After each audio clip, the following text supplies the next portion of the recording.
Hello children, today let us continue our class with the Solankis. Mula Raja the first was the founder of this dynasty. Anhilavada in Kathiwad was their capital. Bhimadeva the first is the most famous ruler of this dynasty. During his time, Muhammad Ghazni attacked the Somnath temple of Gujarat. Bhimadeva resisted a lot, but he could not protect the Somnath temple from Ghazni's attack. Ghazni was successful in destroying the Somnath temple at Prabhaspatan, which was known for its unrivaled beauty. Later, Bhimadeva handed over the power to his son Karnadeva. Mula Raja II and Veeradavala were capable kings of this dynasty. Mula Raja II defeated Muhammad Ghazni near Mount Abu. Kumarapala was another ruler of this dynasty. During the rule of this dynasty, the famous Jaina scholar Hemachandra compiled Deshi Namamala. Deshi Namamala is a dictionary in Prakrit language. Kumarapala's widow Nayaki Devi was a Kadamba princess from Goa. When her younger son was ruling, she fought against Muhammad Ghazni in 1178 CE and defeated him at a place called as Gadaragatta. The last ruler of this dynasty was Karna. Karna built his new capital Karnavati, that is modern Ahmedabad. Ulugh Khan and Nusrat Khan, the military generals of Alauddin Khilji, defeated Karnadeva, and the kingdom of Solankis became a part of Delhi Sultanate. The founder of this dynasty was Nannuka. Nannuka was a ruler of a small kingdom. They were royal dynasty in central India.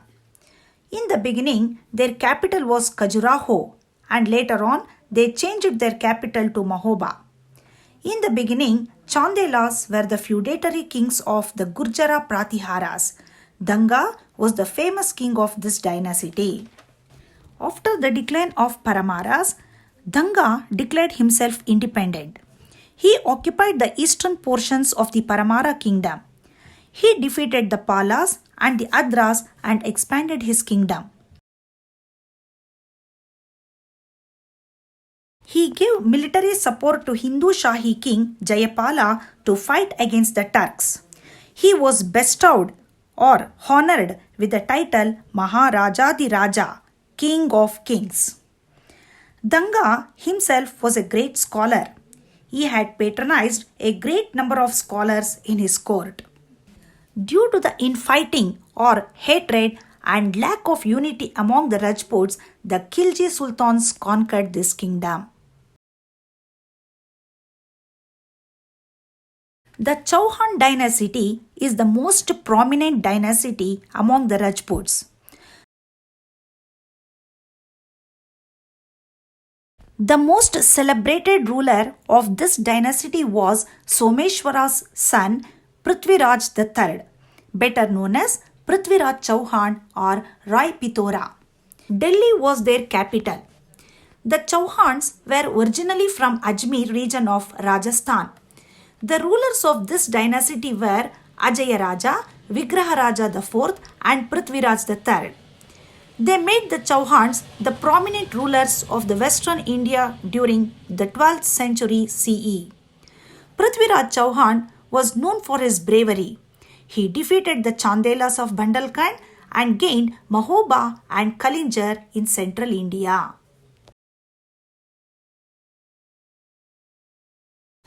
In 1189 CE, Muhammad Ghori, the Turkish invader from Afghanistan, attacked the Tabar Hind region, which belonged to Prithviraj Chauhan. Prithviraj Chauhan, with the help of many Rajput kings, opposed Muhammad Ghori. At this time, the ruler of Kanuj, Jayachand, who was his father-in-law, did not cooperate or help Prithviraj Chauhan. but Prithviraj Chauhan defeated Muhammad Ghori in the Battle of Tabar Hind. In 1191 CE, Prithviraj Chauhan defeated Muhammad Ghori at a place called Tarain. This battle is called the First Battle of Tarain.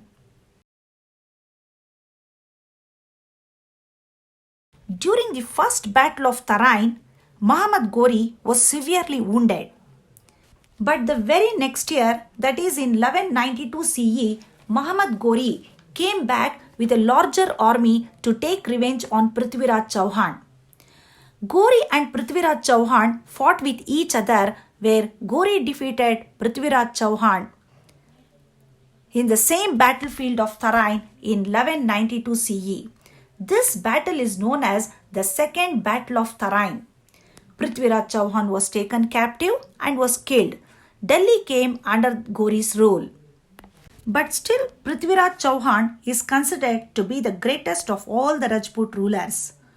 Prithviraj Chauhan was known for his bravery and adventurous nature. There are many legends about Prithviraj Chauhan and his heroic exploits. They are all described in a Hindi epic poem called Prithvi Raja Raso, written by Chand Bardai. Chand Bardai was a famous Hindi poet in the court of Prithviraj Chauhan. The Second Battle of Tarain was a turning point in the history as it marked the end of the Rajput rule in northern India. There are many reasons for the downfall of Prithviraj Chauhan.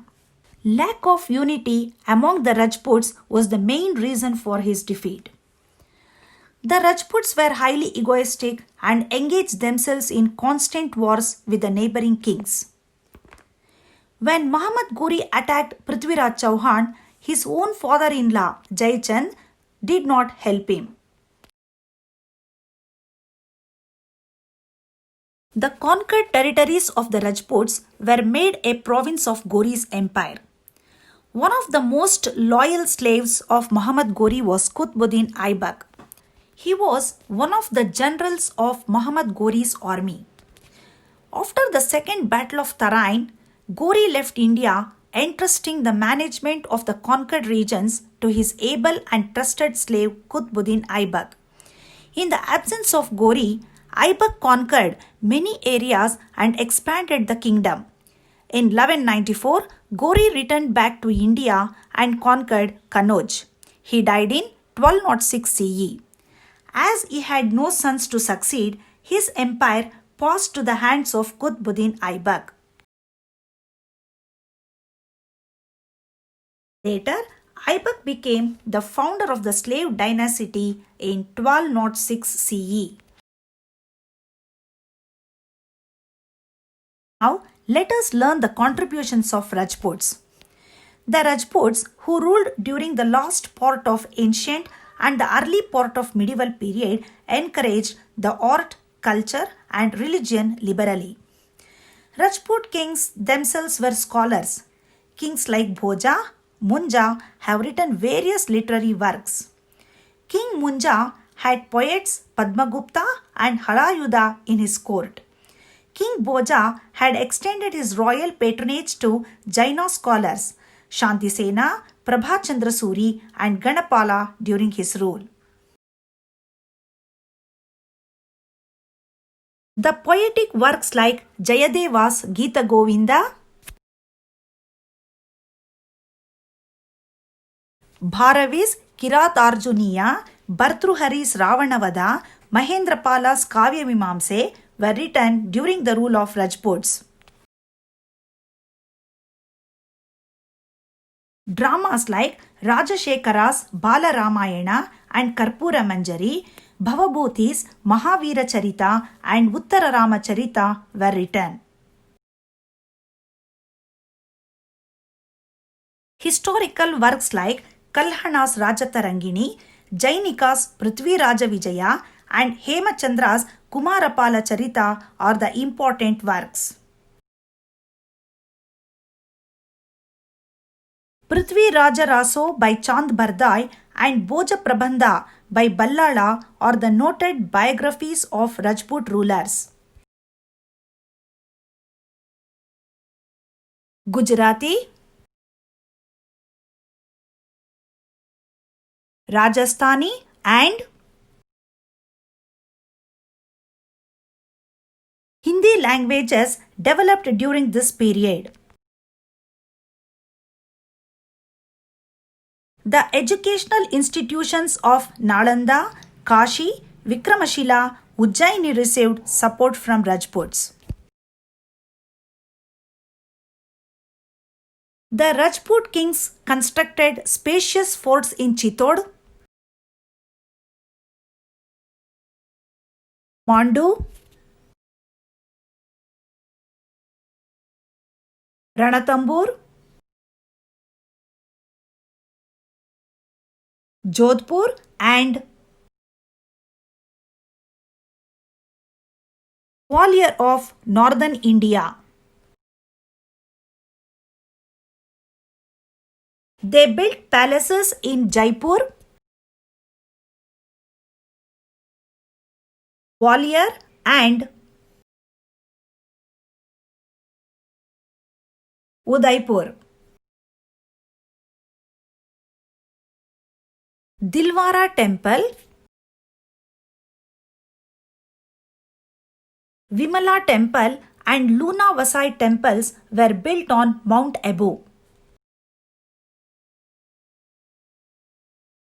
All these are beautiful and known for their artistic architecture. The Chandelas built Kandaraya's temple in Khajuraho. Shiva and Vishnu temples were more in number among the temples built during their reign.